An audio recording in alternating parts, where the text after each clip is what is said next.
Boa tarde, pessoal. Queria agradecer aqui ao Prefeito 3, né, pela oportunidade e também aos ouvintes.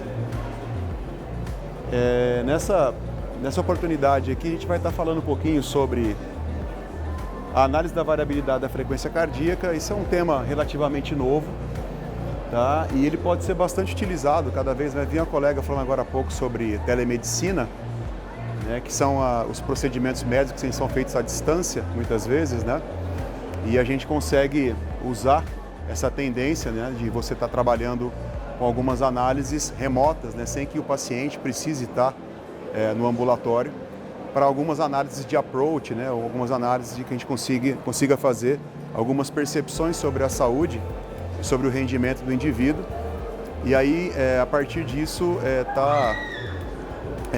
de certa forma, orientando a equipe multidisciplinar para que possa passar por um procedimento um pouco mais aprofundado e, consequentemente, estimular a saúde, rendimento e até a neuromodulação terapêutica, ok?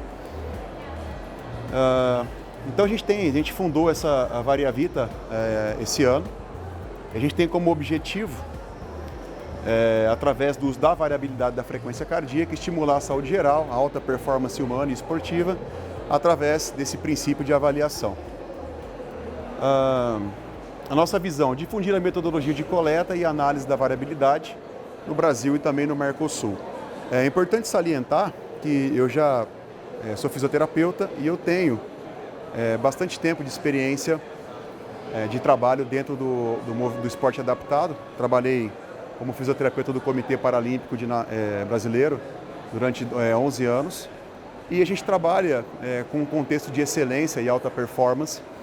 E nesse contexto de excelência e alta performance, a gente tem que pensar muito que nós não podemos trabalhar com dúvidas ou com achismo, né? Temos que trabalhar sempre o mais próximo possível da verdade ou da veracidade, do que acontece com o atleta, do que acontece com o indivíduo.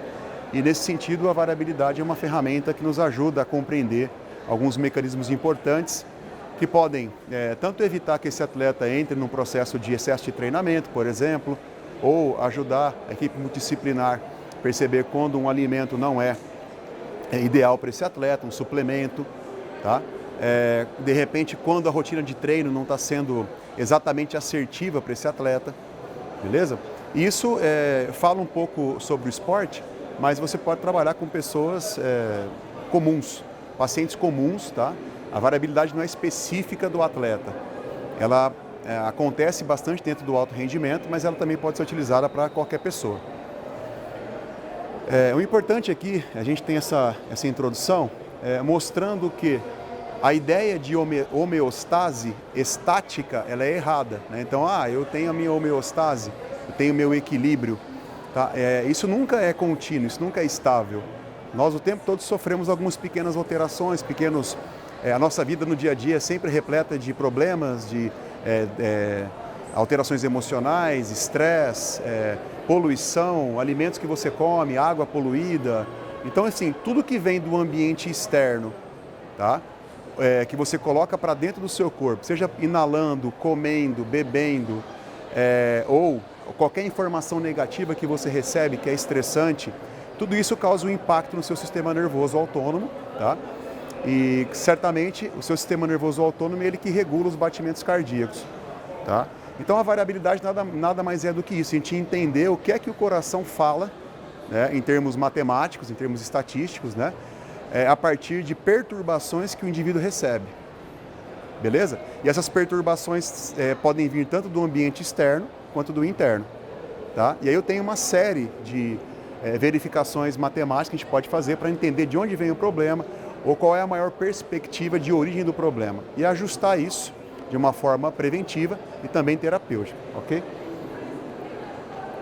Bom, eu vou passar rapidamente sobre isso aqui para não ficar o importante disso aqui é isso, ó. A gente saber que a frequência cardíaca ela apresenta alterações. Então, se o seu batimento ele é de 75 batimentos, 80 em repouso, tá? Entre cada batimento você sofre pequenas alterações. Tá? O tempo todo sua frequência cardíaca sofre pequenas oscilações, ok? E essas pequenas oscilações nós chamamos de variabilidade da frequência cardíaca, tá? Então eu já tinha adiantado para vocês, né? E a variabilidade ela reage a todos os estímulos que você recebe no seu dia a dia, inclusive dormindo, ok? Então ali, ó, a variabilidade ela descreve então as oscilações entre os batimentos cardíacos em milissegundos, tá? Então vamos pensar que em 1 minuto você tem lá 80 batimentos. O intervalo, o que é milissegundo? É 1 segundo dividido por 1000, tá?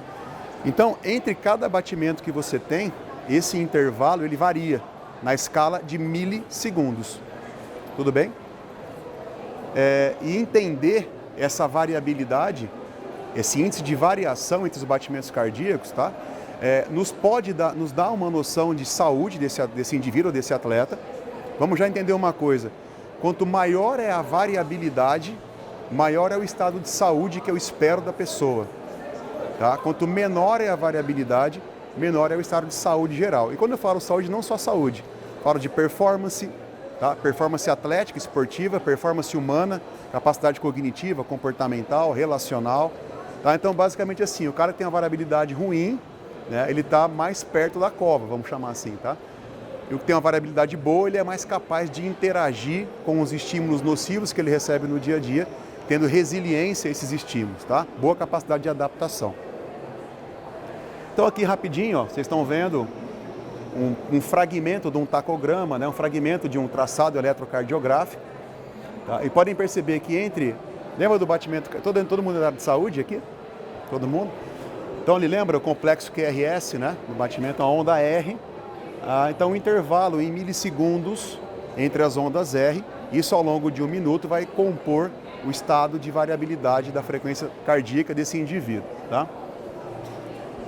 Olha o que eu tinha dito para vocês, né, ó, só voltar aqui um pouquinho, ó, entre esse intervalo e esse, eu tenho 0,859 milissegundos, tá? Isso quer dizer que em 1 minuto, se ele mantivesse esse padrão, a pessoa teria 70 batimentos no minuto. Olha no intervalo subsequente, 0,793. Se mantivesse esse padrão, teria 76. Então você percebe que entre cada batimento existem pequenas oscilações e isso faz a frequência variar, tá? Beleza. Então a gente sabe também que essas alterações na variabilidade, elas ocorrem depois da respiração, do estresse físico, enfim.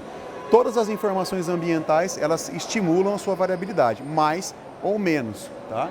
Por isso que a ideia de homeostase estável, ela é falha. A minha homeostase ela é dinâmica, beleza? E a VFC, ela pode ser determinada durante registros eletrocardiográficos, tá? Através de testes provocativos, manobras respiratórias. Então, se eu quero medir a variabilidade, eu posso ter N fatores de coleta desse sinal, tá, eletrocardiográfico, e a partir disso eu tenho equacionamentos matemáticos e estatísticos que me permitem entender isso e fazer correlações com maior variabilidade e predomínio do sistema nervoso autônomo na sua função parasimpática. Então, importante, quem tem mais variabilidade, tá, que condiz com mais saúde, quase sempre tem um predomínio parasimpático nas suas funções autonômicas, beleza? Quem tem menos variabilidade quase sempre perde esse predomínio vagal ou parasimpático e isso é substituído por um balanço autonômico de origem simpática mais forte, beleza?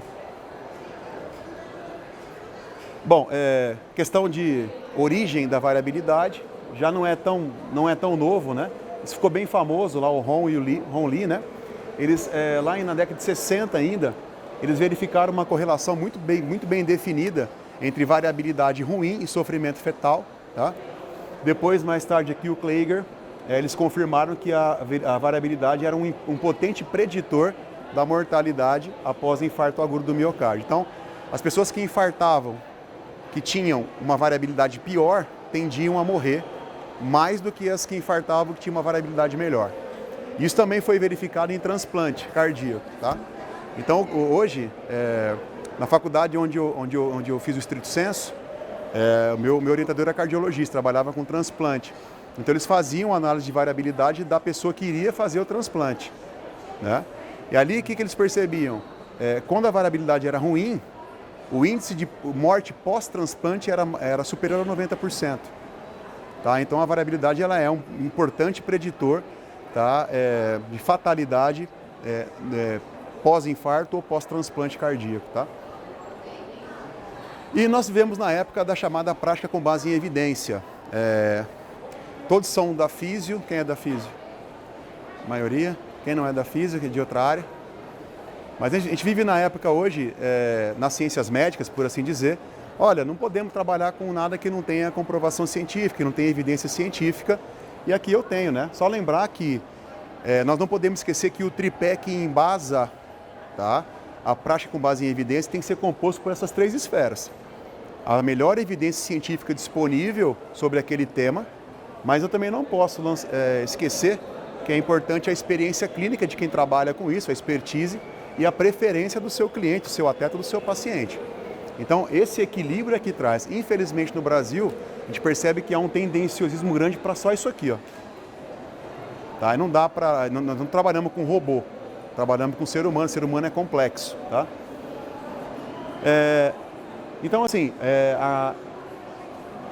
toda a parte de convalidação da variabilidade como um fator que denota níveis de saúde e performance do ser humano, elas foram obtidas através de vários estímulos medicamentosos que causaram bloqueios do ramo simpático ou do parasimpático. Esses bloqueios eram tendenciosos, né? Então a pessoa, quando fazia o bloqueio, ela queria ou aumentar o tônus vagal ou aumentar o tônus simpático. Isso foi verificado na variabilidade. Ela foi capaz de reconhecer essas alterações que foram provocadas por medicamento. Isso foi um primeiro ponto que trouxe aí, na verdade, a convalidação da variabilidade como hoje em dia gold standard, né? Então padrão ouro para que a gente possa trabalhar com variabilidade. Tá? Então houveram vários experimentos que fizeram a convalidação dessa variável para que ela possa ser usada de modo assertivo. O interesse também vem crescendo bastante, estou na PubMed aí. Esse aqui eu vi até 2014, né? 13. Tá? Então, 1013 manuscritos ou artigos, tá? Em 2013, 972, em 2012, 729. Então, isso vem crescendo cada vez mais o interesse pela variabilidade, e a telemedicina, que foi comentada aqui agora, ela vem criando um espaço cada vez maior. No Brasil isso ainda não acontece, mas nos Estados Unidos, por exemplo, a gente tem lá um médico em muitas cidades, em muitas localidades. O médico ele faz o monitoramento à distância, e se ele percebe que há algo errado, o paciente coleta todos os dias, ele coloca o sensor, um periférico, que eu vou explicar. Se há alguma dificuldade, o médico convoca o paciente a comparecer no consultório, ele faz uma análise mais aprofundada. Tá? Mas tem sido cada vez mais utilizada como uma metodologia de approach. Tá? Até porque ela é preditora, eu consigo verificar problemas antes que eles se manifestem. Aí eu posso corrigir determinadas variáveis para que esse indivíduo possa melhorar a sua variabilidade, consequentemente sua saúde, sua performance. Tá? Lembra que o controle, no nossa homeostase e sistema de controle interno, sempre existe um equilíbrio, que eu já tinha adiantado, ele é instável. Tá? Mas qualquer fator que perturbe esse equilíbrio, ele é captado por um receptor, por uma aferência receptora. Tá? Esse receptor, ele informa o sistema central, o sistema nervoso central, de que algo está perturbando a integridade da homeostasia, e o sistema nervoso central ele gera um comando para um efetor que se propõe a corrigir isso aqui. Por exemplo, o sistema renina, angiotensina, aldosterona. Então, se você tem lá qualquer tipo de problema com o seu pH, né, qualquer tipo de problema nesse sentido, você tem sensores que vão captar isso aí, ou na questão da hipertensão arterial. Tá? Você tem baroreceptores que vão perceber essa alteração, eles vão informar o sistema nervoso central que sim vai trabalhar no equilíbrio ácido básico, para que você possa restabelecer isso e normalizar a sua pressão, aumentando diurese, por exemplo. Tá? Então, a termorregulação, outro exemplo, né? Se está num lugar muito quente, você vai começar a suar. Tá? Isso denota muito que todos nós temos sensores que percebem alterações, informam o nosso sistema nervoso, e a partir disso eu tenho uma regulagem, tá? Para voltar a restabelecer esse equilíbrio. Uma pergunta para vocês. Um indivíduo que tem uma boa variabilidade, ele tem uma boa capacidade interativa desse sistema? Sim, porque o sistema é mais capaz de interagir com os estímulos que acontecem o tempo todo na integridade da pessoa, tá bom? Então, quanto maior é a variabilidade do indivíduo, podemos dizer que maior é a habilidade desse sistema em lidar com as adaptações, tá? E aqui, essas adaptações são feitas pelo ramo simpático e parasimpático, principalmente. Lembra que algumas decisões você toma de modo consciente. Tá? A grande parte das suas regulagens hormonais, neurohormonais, químicas, acontecem inconscientemente através desses sensores que você tem. Então o seu corpo vai percebendo um monte de coisa que está errada, tá? E você vai tendo ajustes em tempo real o tempo todo sem que você perceba. O sistema trabalha quieto, sem que você tenha um comando sobre isso, ok? Só lembrar então que a via parasimpática, ela é a via que te regenera, é a via que te recupera de um dia para o outro. E a via simpática é a via que te coloca para sobreviver, para enfrentar os desafios do dia a dia, numa competição, numa atividade cognitiva que você precisa prestar atenção, tá? Sempre é a via simpática. Elas são antagônicas, elas se complementam, mas não se atrapalham.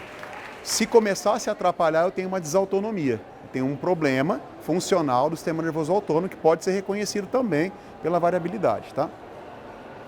Outra coisa que é importante, a gente teve eu que gosto de heavy metal, né? Nós perdemos agora aí o André Matos, né? Que é um cara excepcional, vocalista de uma banda do Angra, enfim, do Viper.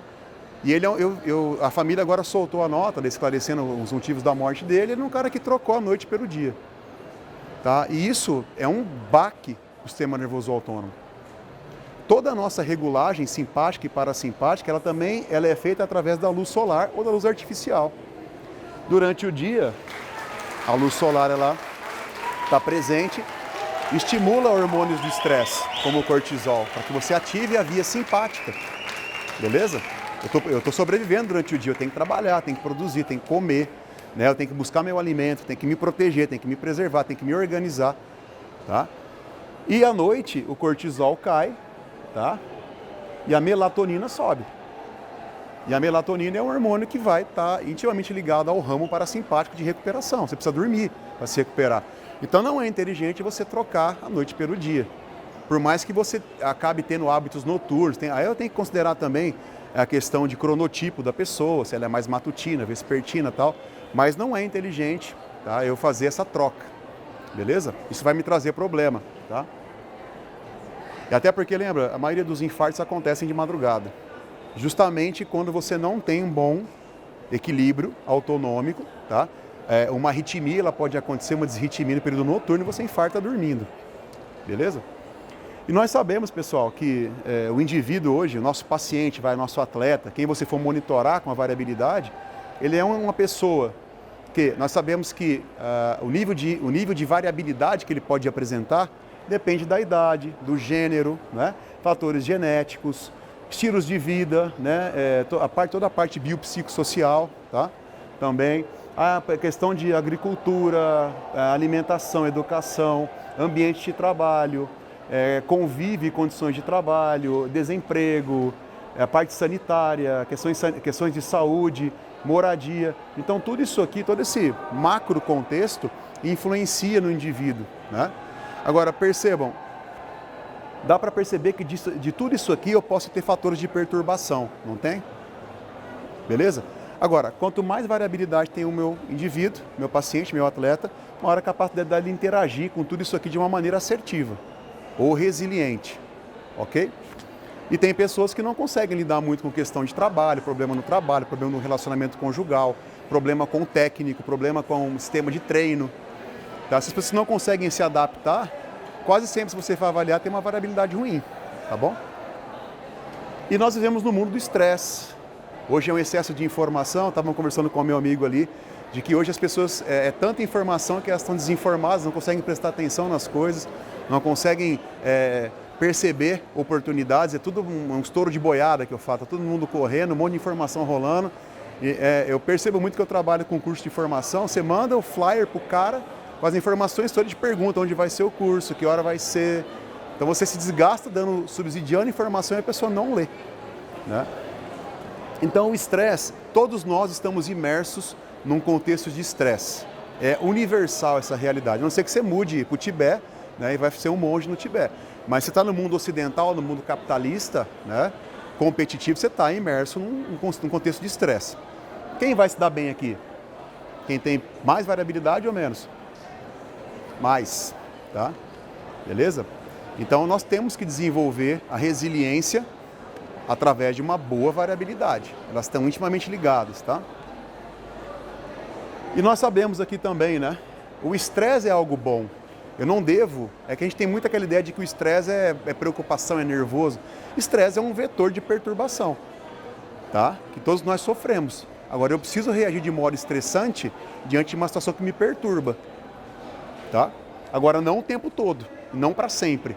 Não de uma maneira desproporcional e não para sempre, tá? É igual a questão da leoa que corre atrás de uma gazela na savana.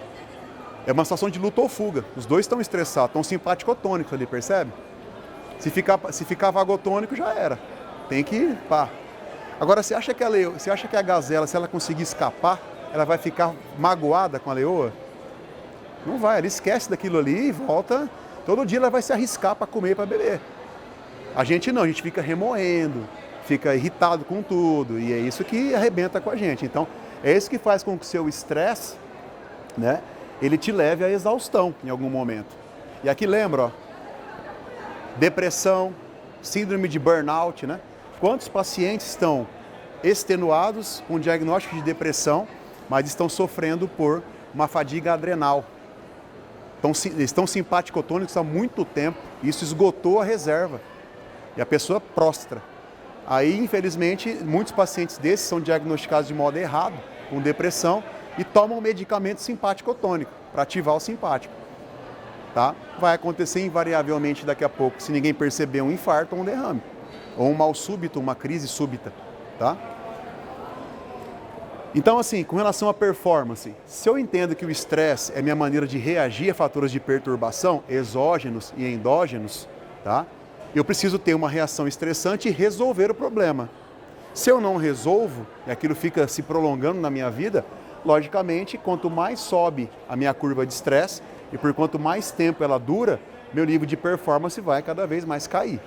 E aqui quando eu falo performance esportiva, performance humana, cognição, comportamento, relacionamento, tudo vai piorar em você. E a sua imunidade vai onde? Lá embaixo, tá? E outra, lembra, o estresse prolongado, ele ativa quem mais? O simpático ou o parasimpático? Como eu mostrei aqui. O simpático. Se ativa mais o simpático, você vai ter mais uma variabilidade boa ou ruim? Lembra que se o simpático está predominando, você tem bradiotaquicardia. Vai aumentar a frequência cardíaca. O intervalo entre os batimentos vai aumentar ou diminuir? Numa taquicardia, vai diminuir. Sua variabilidade vai lá embaixo. Beleza?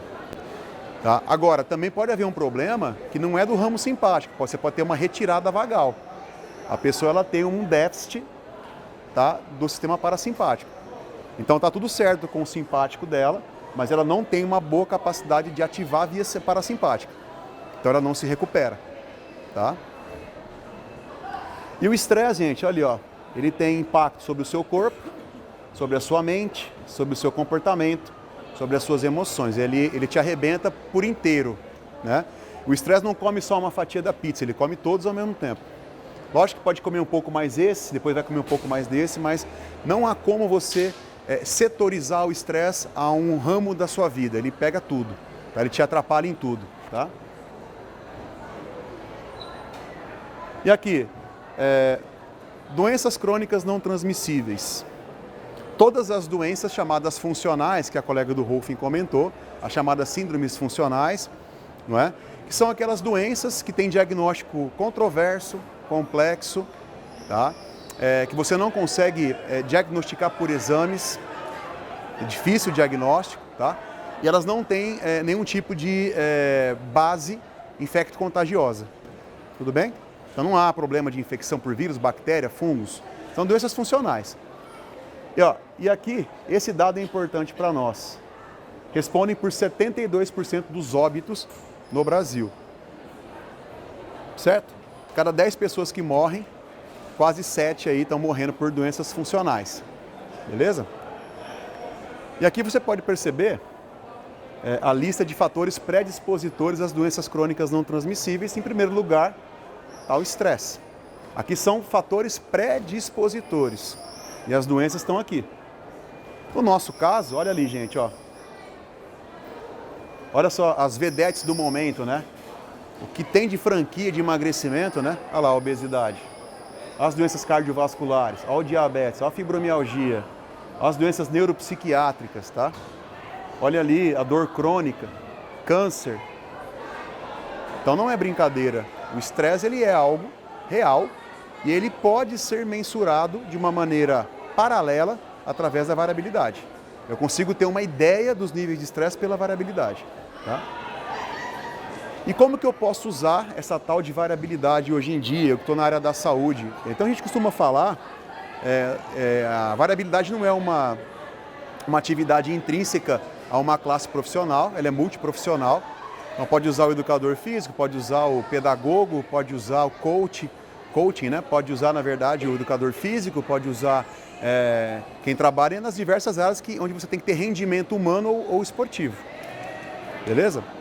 E aí é um novo ramo de atuação, uma nova área de atuação, tá? Onde eu posso fazer approaches, né? Eu posso verificar como o meu indivíduo está e como ele é, através da variabilidade. E uma colega falou aqui até das doenças funcionais.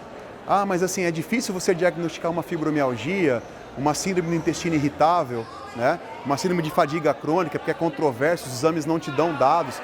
Aí o pessoal começa a migrar para marcador genético, um monte de exame mais caro, mais difícil, né? E a variabilidade é legal que ela não te dá um dado patognomônico, né?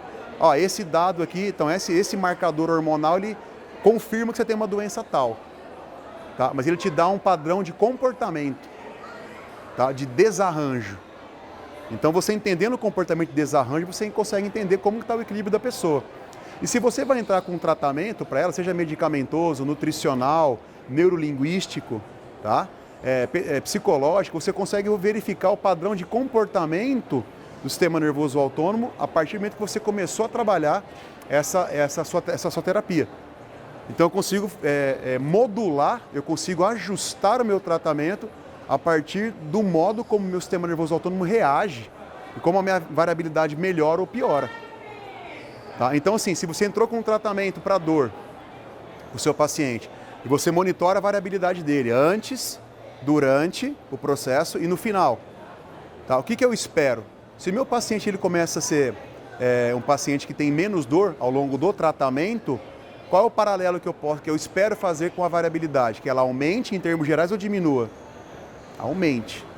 Tá? Então todo programa terapêutico, tá? Ou de performance que você inserir no seu cliente ou no seu paciente e ele melhora, quase sempre isso vai estar atrelado a uma variabilidade melhor. Tá? Beleza? E se você erra, então se você está errando na sua dose de regulagem do seu laser, da sua eletrotermofototerapia, ou no seu suplemento alimentar, ou na sua carga de treino para hoje, vai aparecendo a variabilidade também, tá bom? Nós temos hoje a metodologia muito simples, então você tem os periféricos, posso trabalhar tanto com um eletrocardiógrafo polar, tá? O paciente abaixa um aplicativo no celular, ele tem essa fita é dele, ou um sensor de dedo, que é o CoreSense, eles vão captar ali, né, um período dos batimentos cardíacos, e aí o próprio aplicativo ou o próprio programa, o próprio software vai te dar toda a estatística em cima da variabilidade, tá? Então, super barato, um custo-benefício excelente, e isso pode estar cada vez mais intrínseco não só ao cliente ou ao paciente, mas às famílias. Até o meu parceiro nessa ideia da variabilidade, a gente acredita muito que a variabilidade pode ser um marcador que estimule a saúde da família, em caráter preventivo, não deixando que as coisas comecem a piorar, tá? Então, super simples a metodologia, não há dificuldade alguma de você colocar um sensor aqui ou no dedo, sincronizar por Bluetooth no aplicativo do celular, aí você faz a coleta, aciona a coleta, depois de 2 minutos ou 5 minutos, você encerra e vai te dar todos os dados que você vai aprender a ler e a partir disso entender o que está acontecendo, direcionar os tratamentos ou rotinas ou redirecionar, tá? Então é o que eu falo, é um controle de qualidade, tudo bem? Aqui eu trouxe, para vocês conseguirem ter uma ilustração do que eu estou falando, isso é um atleta de fisiculturismo, tá? Um dos maiores, a gente acompanha um atleta, nós temos hoje atletas brasileiros, eu acompanho um atleta de UFC, acompanho um atleta de natação, Esse meu sócio, ele trabalhou muito tempo com a parte de fisiculturismo, então trabalha muito, e fisiculturista é complicado, porque esses caras eles têm que comer só aquilo, eles têm toda uma dieta assim, rígida, treino sempre no limite, destruindo o tecido muscular para ele ressintetizar. Então se não tiver, igual no UFC, a gente trabalha muito com a variabilidade, ele é fundamental naquela semana que a pessoa tem que fazer a restrição alimentar para perder peso, para bater o peso. E vocês não têm ideia do que acontece com a variabilidade nesse período. Então a gente ajuda, vamos hidratar, tá foda, vai dar um piripá, como é que ela tá? É lógico que eu não posso me basear só no dado. Eu tenho sempre que conversar com a comissão técnica, com o nutricionista, a gente vai ajustando junto com a equipe multidisciplinar. Então esse cara aqui, olha que interessante. Eu vou explicar rapidamente o layout. Cada barrinha dessa é um dia de coleta, tá? Que a pessoa faz. Se está em amarelo, atenção. Se está em vermelho, está ruim. Se está verde, está razoável para bom ou para excelente, tá? Percebam que aqui eu tenho 4 dias de coleta. Ele é um atleta de fisiculturismo, ele treina descendo a porrada mesmo, descendo o cacete, treino de alta intensidade, tá? E eu percebo 4 dias de prontidão amarela. Isso me faz pensar numa perspectiva de overreaching, que é o pré-estado do overtraining, que é o excesso de treinamento. O cara não conseguiu se recuperar. O que foi feito? Liberamos a dieta, foi indicado um treino regenerativo. Olha o que aconteceu no dia seguinte. Tá? Depois, o cara deu uma melhorada, a variabilidade melhorou, aí achou-se que para não perder muito tempo, estava em fase de pré-competição, vamos fazer dieta zero carbo, vamos cortar carbo. Aí cortou carbo. Então, não deveria ter sido feito isso agora, porque essa linha laranja é o coeficiente de variabilidade. Ela aponta para mim se a conversa funcional entre o simpático e o parasimpático está boa, ou se eles estão brigando, vamos dizer assim, tá?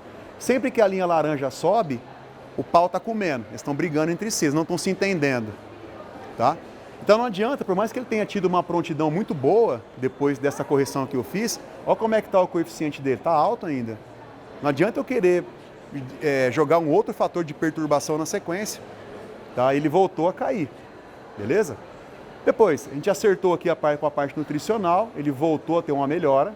E aqui, beleza, esse é o padrão que eu espero de um atleta de alto rendimento. Ele vai ter, em alguns momentos, uma prontidão amarela ou vermelha. Tá? Ele está treinando em alta intensidade, é estresse o tempo todo. E aí o coeficiente dele, começou a ter aí o simpático começou a namorar com o parasimpático de novo. Começou a cair o coeficiente e eles estão se ajustando. Tá? Beleza. Tá. Só que olha que interessante, gente. Sempre que o coeficiente de variabilidade está alto, indica que eu não tenho uma função muito boa, não tenho uma variabilidade muito boa, beleza? Independentemente da minha coleta ter sido verde, tá? Agora, olha o tempo que demorou, depois desse desarranjo, para o coeficiente cair a níveis mais interessantes. Praticamente 12 dias. Então demora para você ter, o corpo se defende e ele fica com medo, ele fica meio que pé atrás. A gente tem percebido isso, né? E aqui foi uma automedicação. O cara resolveu fazer uma automedicação por um problema, o que aconteceu? Pum. Tá? Aí foi orientado a equipe médica, o medicamento arrebentou com a variabilidade dele. Inclusive, né, a gente sabe de colegas da área psiquiátrica que usam a variabilidade como fator de averiguação para desmame de medicamento psicotrópico. Então o cara começa a retirar o medicamento e vai vendo a variabilidade. Beleza? Esse aqui é um atleta de natação que eu acompanho, já foi campeão mundial em 2013. Rapidamente, na época das férias dele, isso aqui são 3 meses de coleta, tá? Final de temporada, férias e retorno aos treinos. O que a gente espera? Que o cara nas férias dele ele volte na ponta dos cascos. Aí eu estou percebendo que aqui, praticamente no trecho final das férias, o cara tá a variabilidade, essa linha verde aqui é a variabilidade caindo. O que está acontecendo, cara? Olha aqui a prontidão dele. Aí eu fui investigar, procurar o que estava acontecendo. O que eu percebi? Encontrei esse padrão. Porque ele também, quando ele faz a coleta, ele pode colocar para mim lá a quantidade de sono e qualidade de sono, porque eu cruzo muito com sono e também cruzo com a intensidade e duração de treino, no caso do atleta, tá? Então, no caso, ele teve 5 dias em que a quantidade do sono foi caindo. E justamente nesse período eu tenho essa queda. Aí eu comecei a prestar atenção e eu percebi, olha o coeficiente dele, quando ele dormiu mal, olha para onde foi o coeficiente dele, lá para cima. fica à noite vendo série, jogando videogame, conversa fiada por WhatsApp, não sei o que, papapá, lá embaixo. E atleta não pode se dar esse luxo, sobretudo no terço final das férias dele, que ele vai retomar treino. E a fase de retomada de treino é a fase de base, que é porrada. Então o cara tem que chegar aqui muito bem recuperado. Tá lá. E aí eu pensei assim, né? Fui analisar, aqui eu coloquei uma outra variável. O legal é que você pode manter as barras e você pode colocar as variáveis específicas que vão te dar entendimentos específicos sobre a variabilidade. Nessa onda azul, eu coloquei aqui agora, ela é a chamada razão LF-HF. É a divisão do predomínio simpático pelo parasimpático. Tá? O que acontece? Sempre que essa onda azul sobe, a primeira coisa que a gente pensa é um fator de perturbação mental, que pode ter uma relação com ansiedade, tá? Agressividade, hiperatividade ou a síndrome do pensamento acelerado. A pessoa fica pensando, tem a cabeça não desliga, né? A gente sabe que síndrome do pensamento acelerado, se o cara não dorme, se ele ficar à noite com iluminação, lembra? Iluminação artificial, o brilho da tela do celular ou da televisão, a luz artificial, é muito mais potente que a do sol, nos seus olhos que vão captar a luz. Então o cara fica ligado, ele não desacelera. Tá? E aí ele não vai ter o sono reparador. E vai chegar, retomando das férias, uma porcaria. Tá? Então, o nosso papel está surgindo... Lembra que no vôlei apareceu o estatístico? Foi um dos primeiros esportes que... Até tem um filme com o Brad Pitt falando o homem que mudou o jogo, né? No caso do beisebol, que eles começaram a trabalhar com dados estatísticos para escolher os atletas, né? Então, nem sempre o cara tem que ser um medalhão. Se ele tem uma estatística boa na parte técnica ou tática, ele pode ser interessante. Tá? E no vôlei começou a rolar isso aí. Então hoje tem um estatístico do esporte. É difícil você não encontrar uma modalidade que não tem um estatístico. E eu vejo, no caso do esporte, o analista de variabilidade, o analista de performance, ou consultor de performance. Então eu consigo fazer essas correlações. O que foi feito com esse atleta? Amigão, esquece tablet, esquece tudo de luz artificial. À noite você vai, alimentação, estava comendo tudo errado também. Tá? E a alimentação pesada, cara em casa, né? Pô, então você vai começar já a entrar no padrão de treino no final das férias. Não conseguiu dormir, vai fazer o sono polifásico, vai tirar pequenos cochilos durante o dia, beleza? Tranquilo? Então a gente fez algumas colocações para a equipe multidisciplinar. Vamos entrar com melatonina? Vamos entrar com melatonina, entrou com melatonina. Tá? E aí o cara vai melhorando. Mas olha isso aqui é um cara que vale dinheiro. Tem patrocínio, tem um monte de coisa, e tem expectativa. Eu não posso permitir que esse cara se arrebente, vamos dizer assim, tá? Queria ver a do Neymar, hein? Como é que deve estar, hein? Né? Beleza? E aí, para finalizar, eu venho de uma área, a gente trabalha muito, hoje ainda mais quando a gente fala de modelo biopsicossocial e dor crônica, o físio, ou quem está na área da saúde, lidando com dor crônica, estresse, dor crônica, você não pode ficar só em cima da metodologia voltada para a dor. Você tem uma série de outros fatores que você precisa entender, direcionar ou até conduzir. Tá? Então, eu tenho algumas formações na área da psicossomática, né? E eu trabalho muito com ressignificação, ou chamada comunicação não violenta, né? Para a pessoa entender conflitos, entender traumas que ela passou, ela precisa mudar tudo isso.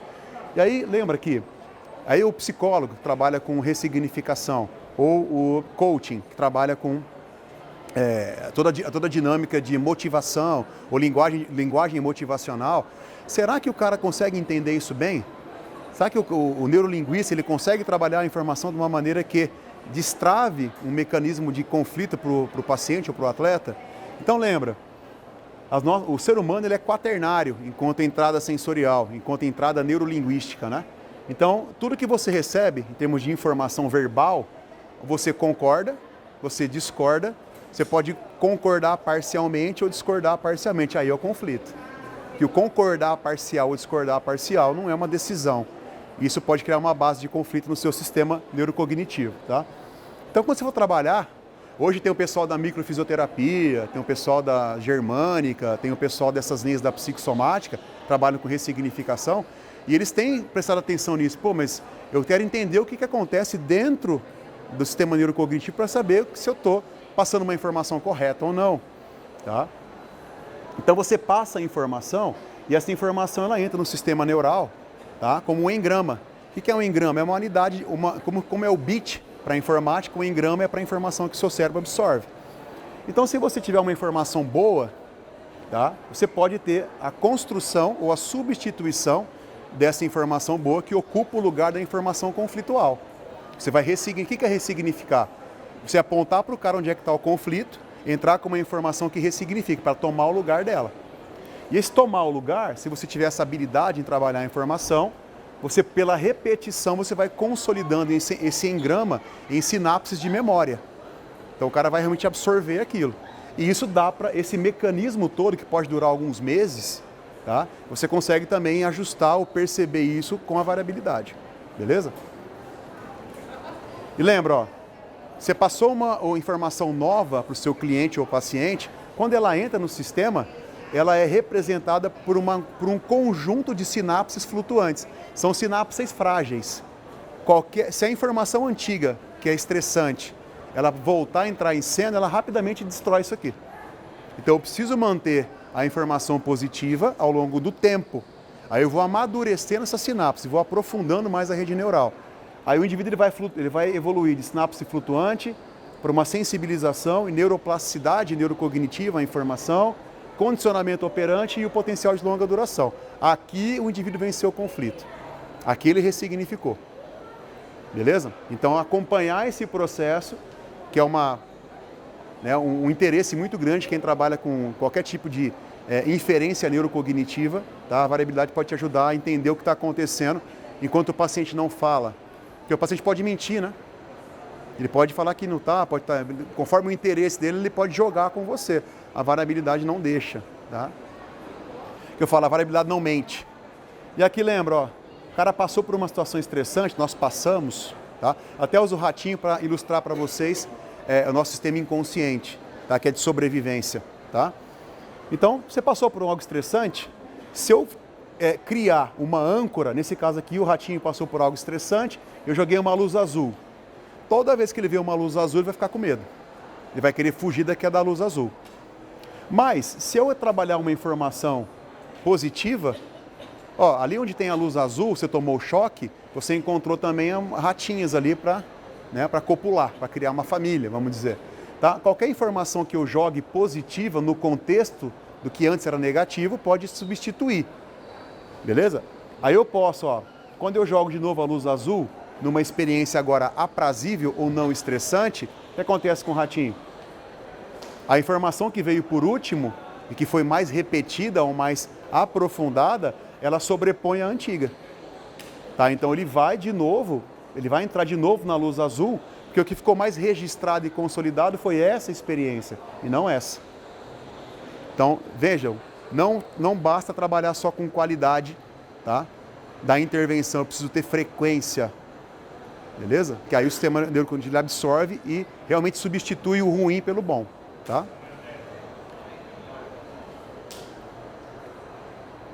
E aqui, para finalizar agora mesmo, um pouquinho do layout, nessa parte de neuromodulação terapêutica. Então, isso aqui, gente, até uma pessoa que você dá um conselho, vamos dizer, no seu dia a dia, você quer ajudar ela informalmente, tá? Ou até terapeuticamente. Então, se eu fizer isso aqui, eu posso usar todo o recurso da variabilidade para entender se a pessoa realmente está absorvendo o que eu falei, tá? Ou que eu orientei para ela ou não, tá? Então, aqui eu tenho, ó, inúmeras, ó, aqui ele me dá um índice qualitativo da variabilidade. Então, ó, aqui está perfeito, 10 de variabilidade, tá? Aqui ele me dá um valor quantificado, né, numeral da variabilidade. Aqui o baseline e o melhor da vida da pessoa. Isso aqui é um paciente que está sendo monitorado, todo dia ele faz e a gente acompanha, né? O coeficiente de variabilidade, a frequência cardíaca, a potência do sistema também. É lógico que isso aqui, cada variável dessa, eu precisaria dar uma palestra para cada uma delas. Mas a gente consegue usar cada variável para poder entender partes mais específicas da boa variabilidade ou da variabilidade ruim, tá? Aqui, interessante, ó, comportamento clássico de processo emocional. Tá? Subitamente a pessoa tem uma queda. Tá? Isso não pode ser, até porque antes ela tinha uma variabilidade boa. Aqui ela falhou um dia, né? Mas essa queda súbita é alguma coisa muito aguda, beleza?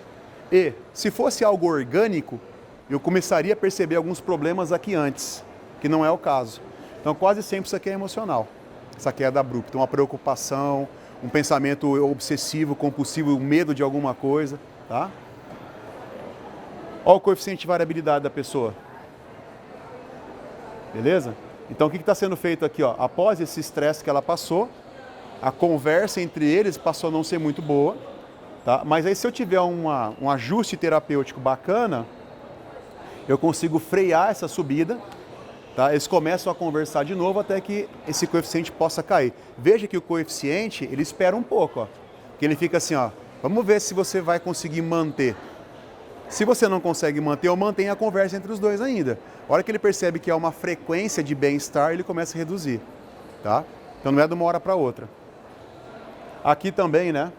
Isso também pode significar, ó, isso aqui, ó, no dia da queda ali, isso aqui, essa onda roxa é o parasimpático e o azul é o simpático. Percebe que é uma queda dos dois, mas com um leve predomínio simpático, ou seja, é um fator estressante, a pessoa tem que estar lutando ou fugindo. Não pode ficar parasimpática aí, tá? Aqui, vejam que quando aconteceu o processo, ó, aqui começou a cair, essa aqui é aquela razão LF-HF, né? Começou a subir, subiu muito. Então, confirma para mim que é um processo emocional, um processo mental. Começou a pensar demais em alguma coisa, ativou demais o mental, tá? E isso reforçou a queda da variabilidade, tá? Quase sempre reforçou esse mental num aspecto negativo, beleza? Aqui é a energia que está disponibilizada para o sistema funcionar. Olha que interessante, ó. Normalmente, se tem uma crise, o sistema cortou um pouco de energia, beleza? Porque, apesar de ser negativo, não é algo que na consciência é questão de vida ou morte. Então, o indivíduo ele pode ter uma redução da liberação de energia para o processo, mas depois que ele começa a se recuperar, começa a ter uma boa conversa entre os dois, ó, já libera de novo a energia. Isso é importante também, tá? Aqui, eu posso, isso aqui é chamado domínio do tempo, eu posso verificar ao longo de uma série temporal, um tacograma, né? Quando acontecem questões traumáticas ou conflituais, eu percebo que há uma zona de estrangulamento, tá, entre as variáveis, beleza? E aqui no final de novo, então eu começo a perceber, posso perceber o início de um problema, tá, o desenvolvimento e o final, ao longo do dia a dia em que eu vou coletando as informações, tá?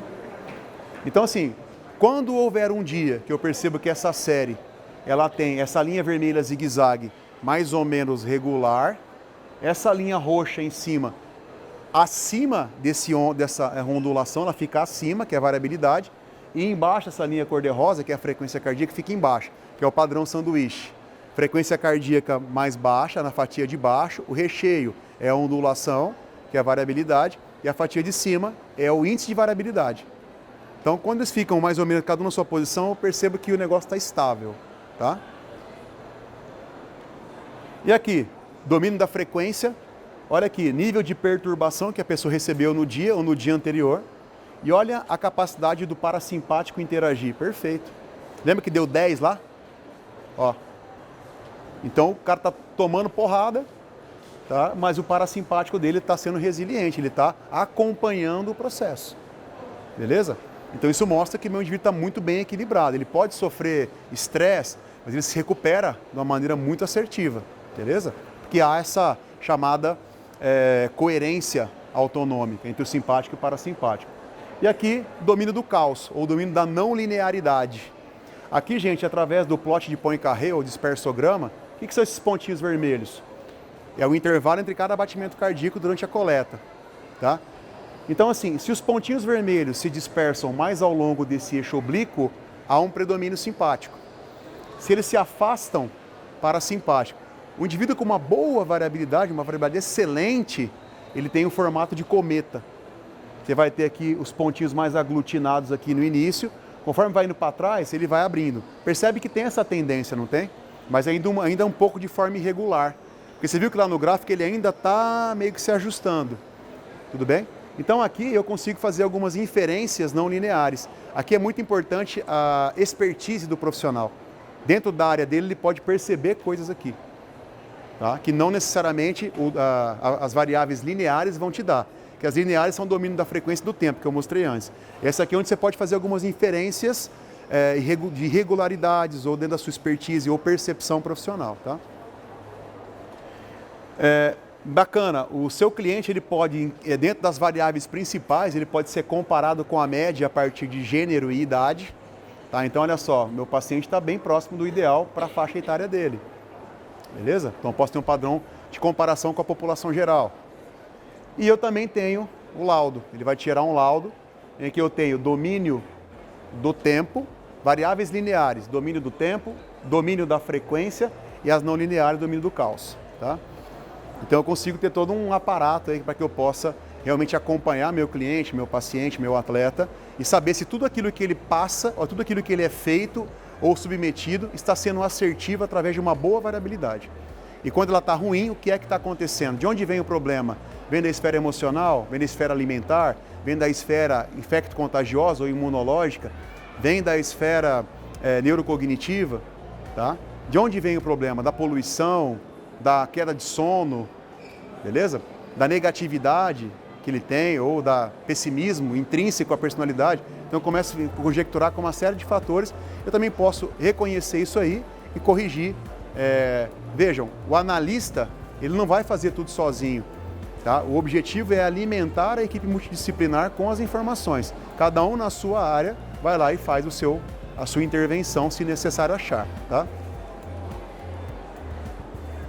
Beleza, gente? Então fica os meus contatos aí, quem quiser saber mais sobre a variabilidade, tá? Tá os meus contatos, o e-mail, o Instagram, o nosso site. A gente lançou um curso agora online, tá? Para ensinar as bases da variabilidade. Então quem tiver interesse é só entrar em contato com a gente, beleza? Queria agradecer muito ao convite, a vocês que ficaram até tarde aqui. Espero que tenha sido proveitoso. A gente se vê em outras oportunidades, certo? Um grande abraço e escutem o que o coração diz para vocês, tá? Valeu.